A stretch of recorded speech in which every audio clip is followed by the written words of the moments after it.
30 जनवरी 1948 का दिन था जब हत्यारे नाथूराम गोडसे ने भारत के राष्ट्रपिता महात्मा गांधी की जान ले ली थी। नाथूराम गोडसे, जिसे लोग आजाद भारत का पहला आतंकवादी कहते हैं, महात्मा गांधी की प्रार्थना सभा में आए उस भीड़ को जरा भी अंदाजा नहीं था कि उस दिन ऐसा कुछ हो जाएगा। महात्मा गांधी की मौत के 76 साल बाद लोगों के मन में अब भी कई सारे सवाल तैर रहे हैं। महात्मा गांधी को उस दिन कितनी गोली लगी थी? क्या उन्हें अपनी मौत का आभास पहले से ही हो गया था, जैसा कि उनकी मौत से पहले दिए गए स्पीच को पढ़कर लगता है? क्या गोडसे ने हत्या की प्लानिंग पहले ही कर ली थी? क्या गांधी जी को मारने वाला गोडसे अकेला था, या इस हत्या के पीछे और भी लोग जुड़े थे? आज के इस वीडियो में हम इन्हीं सवालों से जुड़े आपको जवाब देंगे। 20 जनवरी 1948 यानी मौत से 10 दिन पहले महात्मा गांधी पर हत्या का पहला प्रयास हुआ था। हालांकि इस मामले में वो बाल बाल बच गए थे। 20 जनवरी के बाद से अगले 10 दिन तक उन्हें जैसे अपनी मौत की आहट सुनाई देने लगी थी। अपने अंतिम दिनों में महात्मा गांधी इस कदर अपनी मौत का अनुमान लगा चुके थे कि मानो उन्हें पहले से ही पता था कि 30 जनवरी या उससे पहले उनके साथ कुछ ऐसा ही होने वाला है। इसका जिक्र उन्होंने कई न्यूज़पेपर्स, जनसभाओं और प्रार्थना सभा के माध्यम से कम 14 बार कर चुके थे। 21 जनवरी को महात्मा गांधी ने कहा कि अगर कोई मुझ पर बहुत पास से गोली चलाता है और मैं मुस्कुराते हुए दिल में राम नाम लेते हुए उन गोलियों का सामना करता हूँ, तो मैं बधाई का हकदार हूँ। 29 जनवरी का दिन था। महात्मा गांधी की मौत से एक दिन पहले इंदिरा गांधी, जवाहरलाल नेहरू की बहन कृष्णा, नयनतारा पंडित, राजीव गांधी और पद्मजा नायडू महात्मा गांधी से मिलने बिरला हाउस गए थे। इंदिरा गांधी की बायोग्राफी लिखने वाली कैथरीन फ्रैंक ने अपनी बुक में उस शाम के बारे में लिखा है। उन्होंने बताया है कि उस शाम बिरला हाउस में सभी महात्मा गांधी से मिलने के लिए एक लॉन में बैठे थे। महात्मा गांधी एक कुर्सी पर बैठे धूप सेक रहे थे। उस समय महज 4 साल के राजीव गांधी तितलियों के पीछे दौड़ रहे थे। इसके बाद राजीव गांधी जी के पैरों के पास आकर बैठ गए। इंदिरा गांधी की तरफ से लाए गए चमेली के फूलों को राजीव गांधी महात्मा गांधी के पैरों में फंसाने लगे। महात्मा गांधी ने हंसते हुए राजीव गांधी के कान खींचे और कहा कि ऐसा मत करो, केवल मरे हुए व्यक्ति के पैरों में फूलों को फंसाया जाता है। 30 जनवरी का दिन, जी हाँ, वही काला दिन जब महात्मा गांधी ने इस देश को अलविदा कहा था। महात्मा गांधी हमेशा की तरह सुबह 3:30 बजे उठे और शहद और नींबू मिला एक गिलास पानी पिया।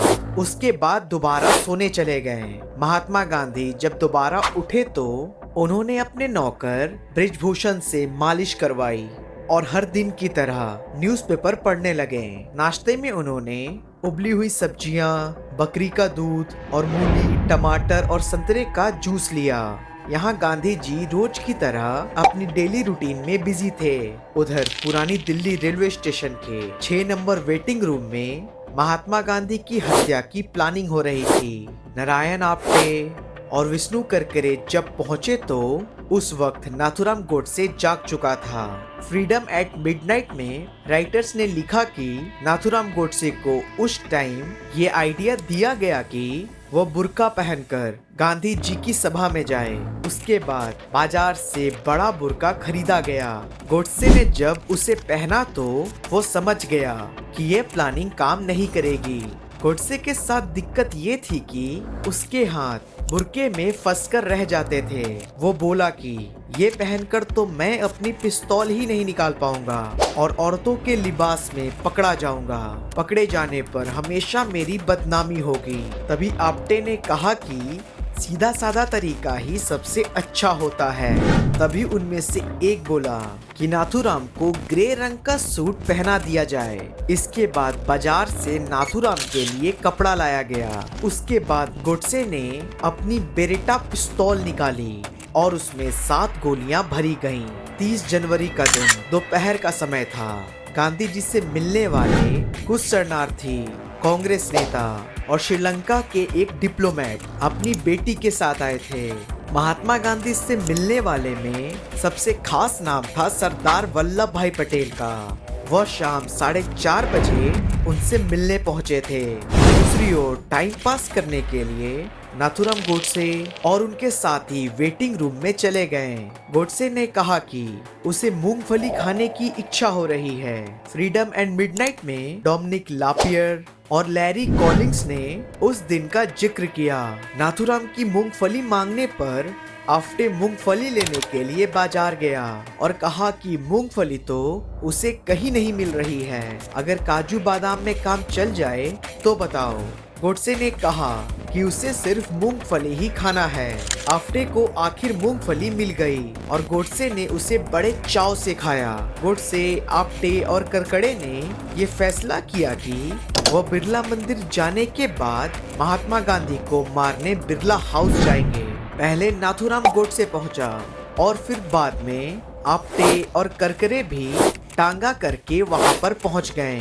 आफ्टे ने बाद में फ्रीडम एंड मिडनाइट के राइटर्स को बताया कि हमें बिरला हाउस के अंदर जाने में किसी भी तरह की प्रॉब्लम का सामना नहीं करना पड़ा था, जिससे हमने राहत भरी सांस ली थी। वहां मौजूद लोग किसी की तलाशी नहीं ले रहे थे। आफ्टे ने बताया कि उसने देखा कि वहां गोडसे पहले से ही लोगों के बीच घुल मिल गया था।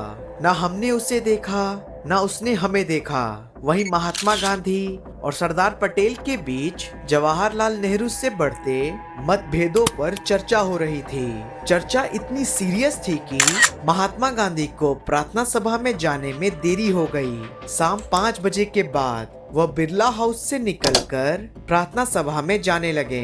रामचंद्र गृह ने अपनी किताब में लिखा कि महात्मा गांधी उस दिन प्रार्थना स्थल के पास बने चबूतरे की सीढ़ियों के पास पहुंचे ही थे कि खाकी कपड़े पहने नाथूराम गोडसे उनकी तरफ बढ़ने लगा। गोडसे के हाव भाव से ये लग रहा था कि जैसे वो गांधी जी की पैर छूना चाह रहा हो। महात्मा गांधी की भतीजी आभा ने उसे रोकने की कोशिश की, लेकिन गोडसे ने आभा को धक्का दे दिया। इसके बाद आभा के हाथ से महात्मा गांधी की नोटबुक ये सभी छिटक कर जमीन पर आ गिरे। गोडसे ने पिस्टल निकालकर एक कदम पीछे हटकर एक के बाद एक 3 फायर किए। एक गोली महात्मा गांधी के सीने में तो दूसरी और तीसरी गोली उनके पेट में लगी। महात्मा गांधी जमीन पर गिरते ही उनके मुंह से निकला हे राम। महात्मा गांधी की भतीजी मन्नू को महात्मा गांधी की घड़ी दिखाई दी, जिसमें शाम के 5:17 हो रहे थे। महात्मा गांधी की मौत जंगल में आग की तरह फैल गई। सबसे पहले वहां मौलाना आजाद और देवदास गांधी पहुंचे। इसके बाद जवाहरलाल नेहरू, सरदार पटेल, माउंटबेटन समेत कई नेता पहुंचे। महात्मा गांधी के पार्थिव शरीर को बिरला हाउस लाया गया। ब्रज कृष्ण ने महात्मा गांधी के शव को नहलाने की जिम्मेदारी ली। खून से लथपथ कपड़ों को उनके बेटे देवदास गांधी को दे दिया गया। महात्मा गांधी की शव यात्रा में भारी भीड़ मौजूद थी। पहले शव यात्रा पहले बाएं मुड़कर और फिर दाहिने मुड़कर इंडिया गेट की तरफ बढ़ी। अपने राष्ट्रपिता को अंतिम बार देखने के लिए करीब 15 लाख लोग पहुंचे थे।